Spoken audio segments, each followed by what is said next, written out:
Nawalan ka na rin ba ng kaibigan? Yung akala mo habang buhay kayo magkasama tapos biglang nagkaroon ng hindi pagkakasunduan or nagka-away, tapos yun yung dahilan bakit kayo or minsan kahit nga alam mo yun, yung bigla na lang hindi na nag-uusap, hindi na nagme-message, wala nang update sa isa't isa. Napaisip lang ako na ang dami kong mga naging kaibigan na ganun yung nangyari. Like, nag-separate ways. And nung una, masama yung loob ko sa kanila kasi akala ko ako yung biktima ng buhay ko. Uy, merong insekto. Akala ko ako yung biktima ng buhay ko. Akala ko sila yung mali. Sinisisi ko sila. Pero it turns out na wala namang iba. Like, everything is you push out. Kaya nalagay yan sa mundo mo kasi projection siya ng yung 3D world, projection lang yan ng consciousness mo eh. So, yun yung nagbigay ng like freedom sa akin sa resentment from the friends that I lost, from the friends who I felt na parang binitray ako.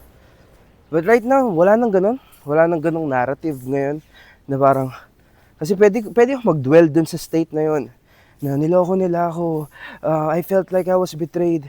Pwede ako mag-dwell dun sa narrative na yun, or pwede ko rin i-dwell yung narrative na, oh yeah, actually they're one of the like best friends na nakasama ko. So like I cherish that moment.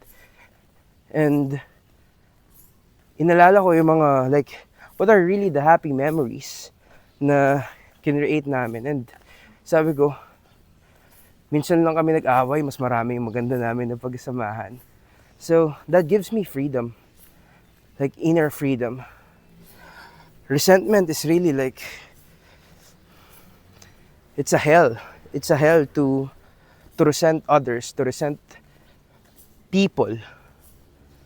Because ang ginagawa mo pag nagre-resent ka is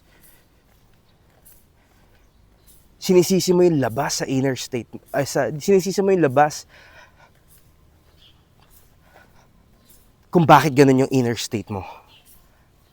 And consciousness is the only reality.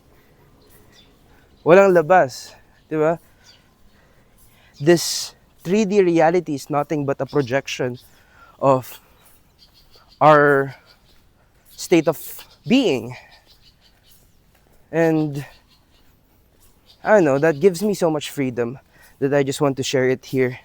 So kung nawalan ka ng kaibigan, bigla kayong hindi na lang nagkasundo, maybe this is a video for you para i-reach out mo sila.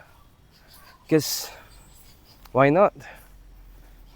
Diba? Or maybe remember the happiest moments, happiest memories. Why not? Right? So that's it for this video. Actually, it's not yet I'm not yet done. I'm not yet done. Because I just want to rant, okay? I just want to rant that I recorded a video earlier for 5 minutes and it was just so beautiful. The thoughts, the stream of consciousness is just very beautiful in that 5-minute video. And it turns out that I got my mic turned off. So, that video has no audio at all. And I have to redo it. And that made me a little bit frustrated. But now, I'm okay. Because I recorded the second video.